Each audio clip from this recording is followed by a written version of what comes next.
Have you recently received a registered parcel? And what has a registered parcel got to do with emotional needs?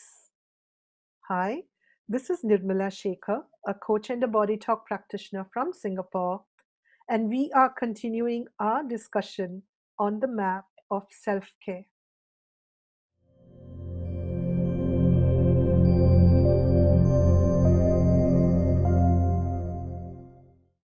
So, what happens when we receive a registered parcel? The delivery person knocks on our doors. We open the door, receive the parcel, sign for it, and then they are on their way.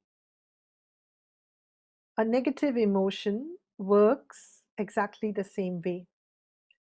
When we have a negative emotion, whether it's anger, fear, worry, envy, jealousy, any of those emotions, that emotion is knocking on the doors of our awareness. With self awareness, when we open the door, the message is passed on to us. We receive the message, sign for the message, and the messenger, that is the negative emotion, leaves. And what is that message? Every negative emotion has exactly the same message. There is an unfulfilled emotional need here. Please address it. And the sooner we are able to receive this message, the sooner the emotion leaves.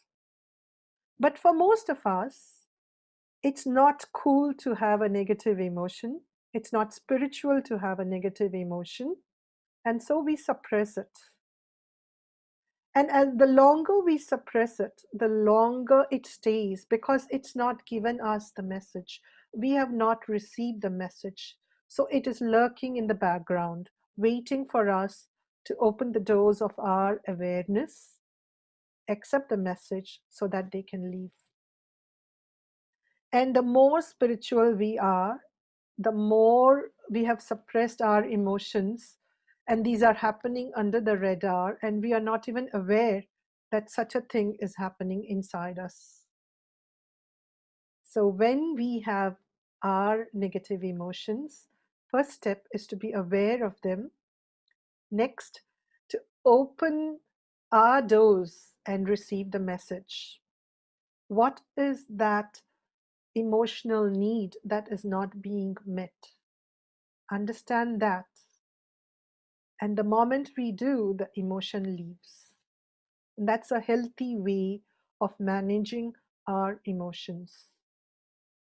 Emotion means E plus motion. E stands for energy. Motion is movement.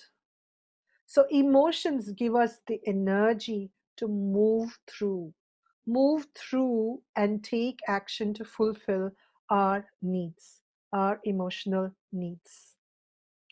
And babies are wonderful examples of this. A child throws a tantrum when they are hungry, when they are frustrated, they are trying to learn a new toy and it's not working exactly how they want it. They are frustrated, they are wet, they are tired or sleepy. More or less, most of their needs are here. Or they are in pain of some sort, colic or some other kind of pain. The moment a aware parent knows what the needs are and fulfills those needs, the tantrum goes away. It's like the parent has turned off the switch and we have a brand new baby here, brand new child here. Adults struggle. We struggle because, firstly, we are not aware of our emotional needs and we are not aware of our emotions many a time. And when we are aware of our emotions, we try and suppress them rather than taking heed of the message. Let me give you two examples here. Firstly, all of us have experienced a time when we are stuck in a traffic jam. It's frustrating, it makes us angry. What's the emotional need there? One, to be validated for being punctual could be a need for many of us. Another need could be one of being in control. And obviously, we can't control the traffic here. So, what do? We can control the our breath. That is pretty much within our control. We can control our thoughts. And so, this is a first example where we may not be able to take direct action to fulfill our need, but an indirect action that can fulfill some other need. Another example, for many years, I have lived in Singapore for 28 years, and as long as my parents were alive, all of their time they were in India. And whenever they used to go through a health challenge, I used to worry. I used to worry because having a young family at home here in Singapore, I couldn't leave my son or my husband to go and visit them whenever they needed help. And I used to worry that I'm not able to help them and they are by themselves. Though my brother and sister also pitched in to take care of them, as the eldest, I used to worry a lot. And at some point in time, unconsciously, not deliberately, unconsciously, I started asking myself, okay, I can't go to India. What can I do from here? And asking myself that question was very, very freeing because now I was able to find tons of ways of being of help from here. And I took one action, then the next, and it kept on. And very soon my worries reduced, even became totally absent because I had fulfilled my emotional need, which I understand now. At that time, I was not conscious of it. I had fulfilled an emotional need of wanting to help, wanting to take care of them. And I was doing it in the best way that I could. So let me leave you with this point of reflection.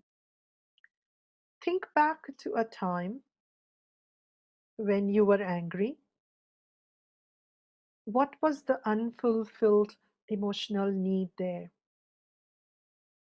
And if you were to go back in time, how would you fulfill or clear that emotional need? I'll leave you with this reflection. Thank you for joining me in this video. Bye bye. Namaste.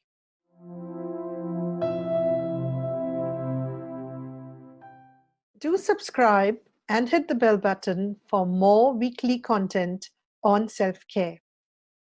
And if you want even more actionable content on self care, do join me in the Facebook group for weekly lives, discussions, and more tips.